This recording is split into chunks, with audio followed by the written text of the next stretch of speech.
ذرا سوچو، آپ آنکھیں بند کرتے ہو اور جب کھولتے ہو تو آپ زمین پر نہیں ہوتے، آپ کے سامنے لال رنگ کا آسمان ہے، ہوا میں خاموشی ہے اور دور ایک شہر چمک رہا ہے۔ یہ کوئی خواب نہیں، یہ مارس ہے، اور یہاں انسان اب مہمان نہیں بلکہ رہنے والا بن چکا ہے۔ یونیورس، ایک ایسی جگہ جہاں خاموشی بھی آواز دیتی ہے، ستاروں کے درمیان اندھیرا نہیں بلکہ ایک راز چھپا ہوتا ہے، اور انسان ہمیشہ سے اس راز کو سمجھنے کی کوشش کرتا آیا ہے۔ زمین سے اوپر اٹھ کر پہلے چاند تک پہنچ گیا، پھر نظر پڑی ایک لال ستارے پر، مارس، جسے کبھی صرف ایک بے جان پتھر سمجھا جاتا تھا۔ مارس جہاں نہ ہوا ہے، نہ پانی، اور نہ ہی زندگی کا کوئی نشان۔ ٹمپریچر -60 ڈگری، طوفانی ہوائیں اور ریڈیشن جو انسان کو چند سیکنڈ میں مار سکتی ہیں۔ لیکن جہاں خطرہ ہوتا ہے وہی انسان اپنا گھر بناتا ہے، اور پھر ایک دن فیصلہ ہوا کہ مارس پر بسنا ہے۔ 2035 انسان کا پہلا مشن مارس کی طرف روانہ ہوتا ہے۔ راکٹ آگ کے شعلے چھوڑتا ہوا زمین سے الوداع کہتا ہے۔ مہینوں کا سفر، خاموشی، تنہائی اور صرف ایک امید، اور پھر وہ لمحہ آتا ہے جب پہلا انسان مارس کی مٹی پر قدم رکھتا ہے۔ یہ صرف ایک قدم نہیں بلکہ تاریخ کا نیا باب ہے۔ مارس پر رہنا صرف رہنا نہیں بلکہ ہر پل زندہ رہنے کی جنگ ہے۔ انسان نے پہلا کام کیا اپنی حفاظت۔ ٹرانسپیرنٹ ڈومز جو شیشے جیسے دکھتے ہیں لیکن سٹیل سے بھی مضبوط، اندر آکسیجن جنریٹ ہوتی ہے، باہر موت کا سمندر ہے۔ ریڈیشن سے بچنے کے لیے لوگ زمین کے نیچے شہر بناتے ہیں، انڈر گراؤنڈ کالونیز جہاں ہر چیز کنٹرول میں ہے، ٹمپریچر، ہوا، روشنی سب آرٹیفیشل لیکن زندہ رہنے کے لیے کافی۔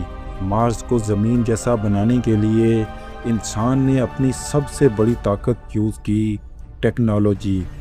AI کنٹرولڈ سسٹم جو ہر سیکنڈ ہوا کا بیلنس چیک کرتے ہیں، ہائیڈروپونک فارمز جہاں مٹی کے بغیر سبزیاں اگائی جاتی ہیں، پانی برف سے نکالا جاتا ہے اور ریسائیکل ہوتا ہے، ہر بوند قیمتی ہے۔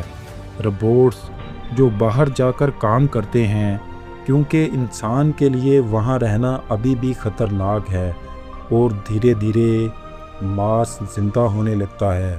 سب سے بڑا چیلنج مارس کا ماحول بدلنا۔ سائنٹسٹ نے ایک پلان بنایا، جیانٹس مشینز جو کاربن ڈائی آکسائیڈ کو آکسیجن میں بدلتی ہیں، آرٹیفیشل میگنیٹک شیلڈز جو ریڈیشن کو روکنے کی کوشش کرتے ہیں، اور پھر آسمان کا رنگ دھیرے دھیرے بدلنے لگتا ہے، لال سے ہلکا نارنجی، پھر تھوڑا سا نیلا۔ یہ ابھی زمین جیسا نہیں لیکن امید کا رنگ ضرور ہے۔ آج مارس پر صرف سائنٹسٹ نہیں بلکہ فیملیز بھی رہتی ہیں۔ بچے جو کبھی زمین کو دیکھ ہی نہیں پائے، ان کے لیے مارس ہی گھر ہے۔ سکول، گریوٹی کم ہونے کی وجہ سے بچے ہوا میں اچھلتے ہوئے سیکھتے ہیں، کھیل جو زمین پر ممکن نہیں، اور رات کو آسمان پر چھوٹی سی نیلی روشنی، زمین جو اب ایک دور کی کہانی بن چکی ہے۔ لیکن ہر کہانی آسان نہیں ہوتی۔ مارس ابھی اپنا اصلی رنگ بھولا نہیں، طوفان آتے ہیں جو پورے شہر کو ڈھک لیتے ہیں، سسٹم فیل ہو جاتے ہیں، اور ہر دفعہ انسان کو یاد دلاتے ہیں کہ یہ جگہ ابھی بھی اس کی نہیں۔ لیکن انسان ہار مانتا نہیں، ہر دفعہ گر کر اور مضبوط ہو کر اٹھتا ہے، اور پھر ایک دن مارس پر پہلی دفعہ بارش ہوتی ہے، بوندیں جو زمین کو چھوتی ہیں، اور لوگ آسمان کی طرف دیکھتے ہیں، ان کی آنکھوں میں آنسو ہوتے ہیں کیونکہ یہ صرف بارش نہیں، یہ ثبوت ہے کہ انسان نے ایک نئی دنیا بنا لی ہے۔ آج انسان مارس پر رہ رہا ہے، لیکن ایک سوال ابھی بھی زندہ ہے، کیا ہم نے نئی دنیا بنا لی یا صرف پرانی غلطیوں کو دوسری جگہ لے آئے ہیں؟